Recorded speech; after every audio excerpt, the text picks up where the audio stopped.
So we are dealing with autoimmune hepatitis. Another name is active hepatitis. We have already said about chronic active hepatitis, isn't it?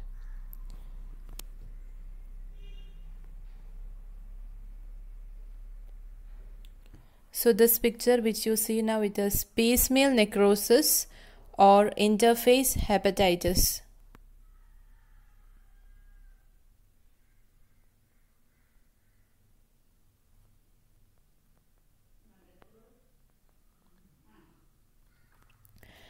So we know that in chronic active hepatitis, what is happening? The damage to the limiting plate. Limiting plate is damaged. So after that, the damage, they will move towards central vein.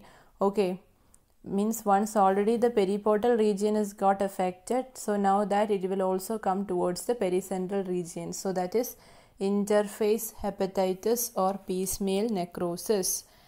So next picture which you see is about a rosette. So here you can make out a rosette, means it is just like a garland arrangement.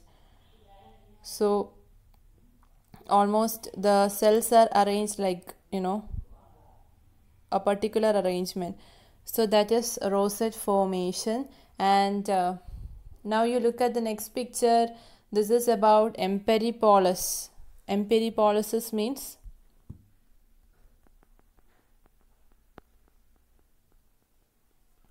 one cell is engulfed by another. So this is, if you are looking, you can see a hepatocyte. So this hepatocyte is engulfing a lymphocyte. Okay, that is what you can see here.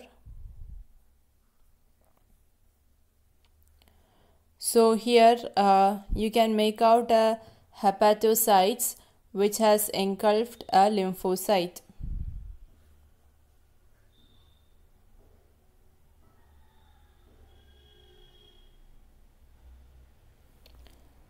That is emperipolis. So all these comes in autoimmune hepatitis. Now we will describe about that. Autoimmune hepatitis, it can be three types. So in first one, we know that in the smooth muscle, in case of type 1 autoimmune hepatitis, the most specific antibody you can see it is like, smooth muscle, you have an actin, so that will be the antigen. So that antibody against this anti-smooth muscle antibody, that is the most specific antibody that you can see. Okay, before that, let me give you an introduction. So autoimmune hepatitis is also called as active hepatitis. I have already told that. You can get this in associated with some any other autoimmune disorder, or it can be with some infection, or it can be with some drugs. So here you should already you know that autoimmune mostly it is occurring in females. So females have more incidence than males. Okay, you can get this associated with some autoimmune disorder, or maybe some drugs, or maybe some infection. And here there is an increase in antibody called IgG antibody will be increased. IgG antibody will be increased. All other markers of viral hepatitis. So this is autoimmune hepatitis. Here viral hepatitis, we know some other markers are elevated, but that will be normal in this case. Only IgG in the serum will be increased. Now come to type 1. So type 1, you can see one most common antibody and specific antibody. So like any other autoimmune disorder, most common it will be anti-nuclear antibody, and most specific it is anti-smooth muscle antibody.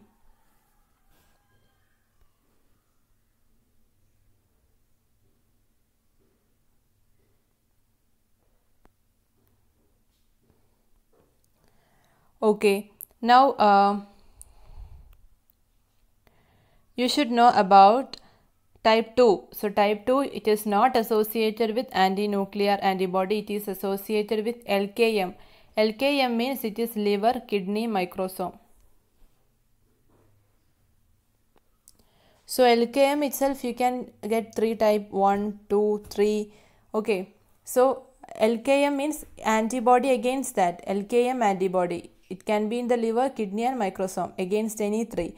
Okay, so it can be 1, 2, 3. In 1 it is in hepatitis C, 2 it is in drugs, 3 it is hepatitis D. Okay. So you can remember C, D, D. This D is drugs. C, D, R, D. Okay. Now in type 3 it is not associated with anti-nuclear antibody, not associated with LKM antibody. So 1 it was associated with anti-nuclear antibody, most common. But in 2 it is not associated with anti-nuclear antibody, it is an LKM antibody. Okay. Now in 3 it is not LKM, not ANA, then which other antibody it is? Soluble liver antigen. Anti-soluble liver antigen, SLA. I would like to give a green color. Okay. Anti-soluble liver antigen. So it will be very useful if you remember these antibodies seen in each type. That means type 1, type 2 and type 3. Type 1 is the the basic one, so it is easy, like anti-nuclear antibody. And also you should remember anti-smooth muscle antibody. In 2 it is LKM. You have three persons to remember, LKM. And also 1, 2, 3 again you have to remember CDRD.